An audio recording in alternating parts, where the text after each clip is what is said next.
Hola queridos amigos, bienvenidos. El día de hoy hablaremos sobre el esqueleto axial. Empecemos diciendo que el esqueleto axial incluye el cráneo, la columna vertebral, las costillas y el esternón.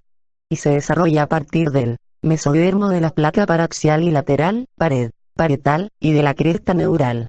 El mesodermo paraxial forma una serie segmentada de bloques tísula, reza a ambos lados del tubo neural. Los bloques se llaman somitómeros en la región craneal y somitas, de la región occipital a la caudal.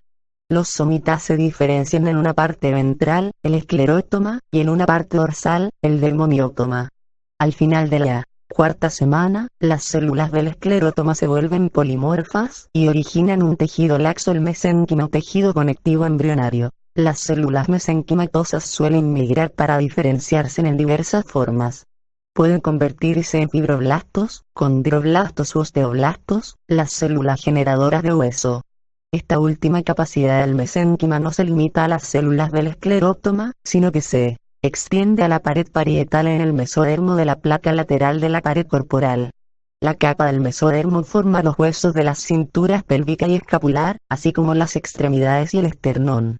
Las células de la cresta neural en la región craneal también se diferencian en el mesénquima, participando en la formación de los huesos de la cara y del cráneo.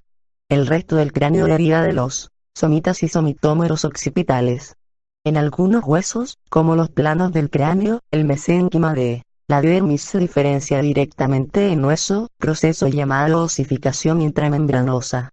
En la mayoría de los huesos, como la base del cráneo y de las extremidades, las células mesenquimatosas primero originan modelos de cartílago hialino, que a su vez se convierten en huesos mediante la osificación endocondrial. Continuemos con el cráneo. El cráneo se divide en dos partes: el neurocráneo, que forma una caja protectora alrededor del encéfalo, y el viscerocráneo, que forma el esqueleto de la cara. A su vez el neurocráneo se divide en dos partes. 1. La parte membranosa constituida por los huesos planos que, como bóveda, rodean el encéfalo, y 2. La parte cartilaginosa o condocráneo que forma los huesos de la base del cráneo. Empecemos con el neurocráneo membranoso. La parte membranosa del cráneo deriva de las células de la cresta neural y del mesodermo paraxial. El mesénquima, procedente de ambas fuentes, rodea al encéfalo y experimenta osificación intramembranosa. El resultado es la aparición de varios huesos membranosos planos que se caracteriza por la presencia de espículas óseas en forma de aguja. Las espículas irradian poco a poco de los centros de osificación primarios a la periferia. Al proseguir el desarrollo durante la vida fetal y postnatal, los huesos membranosos se agrandan por aposición de nuevas capas en la superficie externa y por la reabsorción osteoclástica simultánea en la parte interna. Ahora hablemos del cráneo del recién nacido. En el momento de nacer, los huesos planos del cráneo están separados por estrechas costuras de tejido conectivo, llamadas suturas.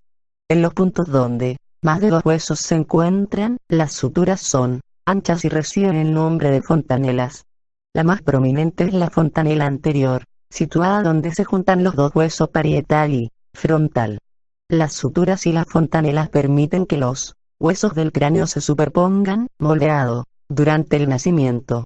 Poco después los huesos membranosos regresan a su posición original, y el cráneo se ve grande y redondo. De hecho, el tamaño de la bóveda es más grande que la pequeña región facial. Varias suturas y fontanelas permanecen membranosas mucho después del nacimiento, lo cual permite a los huesos de la bóveda seguir creciendo, para albergar el crecimiento postnatal del encéfalo. Aunque entre los 5 y 7 años el niño ya alcanzó casi toda su capacidad craneal, algunas suturas quedan abiertas hasta la edad adulta. En los primeros años de vida, la palpación de la fontanela anterior proporciona información valiosa sobre la correcta osificación del cráneo y si la presión intracraneal es normal. Por lo regular, la fontanela anterior cierra a los 18 meses de edad y la posterior entre el primer y segundo mes. Ya hablamos del neurocráneo membranoso, ahora hablemos del neurocráneo cartilaginoso o condrocráneo. El neurocráneo cartilaginoso o condrocráneo consta inicialmente de varios cartílagos individuales. Derivan de las células de la cresta neural los cartílagos, que se hallan delante del límite rostral de la notocorda, que termina en el nivel de la hipófisis en el centro de la silla turca. constituyen el condrocráneo precordal. Los cartílagos que se hallan detrás de este límite provienen de los escleromas occipitales, formados por el mesodermo paraxial y originan el condrocráneo cordal. Se forma la base del cráneo, cuando estos cartílagos se fusionan y se convierten en hueso por la osificación endocondral. Viscerocráneo. El viscerocráneo, que consta de los huesos de la cara, se forma principalmente a partir de los dos primeros arcos faríngeos. El primer arco originará una parte dorsal, la apófisis maxilar, que se extiende hacia adelante debajo de la región del ojo y produce el maxilar, el hueso cigomático y parte del hueso temporal. La parte ventral, la apófisis mandibular, contiene el cartílago de Meckel. El mesénquima alrededor de este se condensa y se convierte en hueso mediante la osificación intramembranosa para dar origen a la mandíbula. El cartílago de Meckel desaparece salvo en el ligamento esfenomandibular. El extremo dorsal de la apófisis mandibular, junto con el del segundo arco faríngeo, origina el yunque, el martillo y el estribo. La osificación de los tres osículos empieza en el cuarto mes, de manera que son los primeros huesos en quedar totalmente osificados. El mesénquima con que se forman los huesos de la cara herida de las células de la cresta neural, incluidos los huesos nasales y lagrimales en un principio de la cara, es pequeña en comparación con el neurocráneo. Eso se debe a 1. Ausencia de los senos respiratorios paranasales, y 2. Al tamaño de los huesos, en especial de las mandíbulas.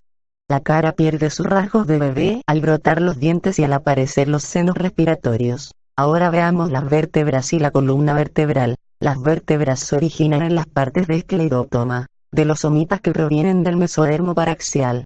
Una vértebra típica consta de un arco vertebral y un agujero, por donde pasa la médula espinal, un cuerpo, apófisis transversa y en general una apófisis espinosa. Durante la cuarta semana, las células del esclerótoma migran alrededor de la médula espinal y la notocorda para fusionarse con las del somita opuesto en el otro lado del tubo neural. Al proseguir el desarrollo, la parte de esclerótoma de las somitas pasa por un proceso llamado resegmentación. Esta ocurre cuando la mitad caudal de cada esclerótoma se incorpora y se fusiona con la mitad cefálica de los esclerótomas subyacentes. Así, las vértebras se forman con una combinación de la mitad caudal de un somita y con la mitad craneal de su vecino. A raíz de este proceso, los músculos derivados de la región del miotoma de las somitas se adhieren a dos somitas adyacentes en los discos intervertebrales, de modo que pueden mover la columna vertebral. Los genes OX configuran las formas de distintas vértebras. Las células mesenquimatosas entre las partes cefálica y caudal del segmento del esclerótoma original no proliferan pero llenan el espacio comprendido entre dos cuerpos vertebrales precartilaginosos. Así contribuyen a la formación del disco intervertebral. Aunque la notocorda se retrae enteramente en la región de los cuerpos vertebrales, persiste y se agranda en la región del disco intervertebral. Aquí contribuye a formar el núcleo pulposo que más tarde quedará rodeado por fibras circulares del anillo fibroso juntas. Ambas estructuras constituyen el disco intervertebral. Debido a la resegmentación del esclerótoma en vértebras definitivas, los miotomas unen los discos intervertebrales, alteración que les confiere la capacidad de mover la columna. Por la misma razón las arterias intersegmentarias, en un principio situadas entre los esclerótomas, ahora se desplazan entre los cuerpos vertebrales. En cambio, los nervios raquídeos se aproximan a los discos intervertebrales y abandonan la columna a través de los agujeros intervertebrales. Conforme se forman las vértebras, se establecen dos curvaturas primarias de la columna, la curvatura torácica y la curvatura sacra. Más adelante lo harán dos curvaturas secundarias. La curvatura cervical, al ir aprendiendo el niño a sostener la cabeza, y la curvatura lumbar, que aparece cuando el niño aprende a caminar. Costillas y esternón. La parte ósea de las costillas se origina en las células del esclerótoma que permanecen en el mesodermo paraxial y se desarrollan desde la apófisis costal de las vértebras torácicas. Los cartílagos costales se forman a partir de las células del esclerótoma que migran a través de la frontera somítica lateral hacia el mesodermo de la placa lateral adyacente. El esternón se desarrolla de modo independiente en la capa parietal del mesodermo de la placa lateral en la pared ventral del cuerpo.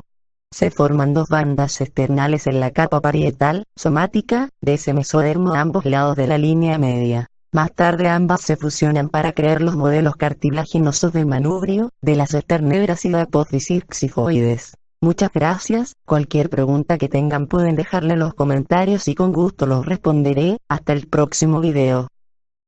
Hola queridos amigos, bienvenidos.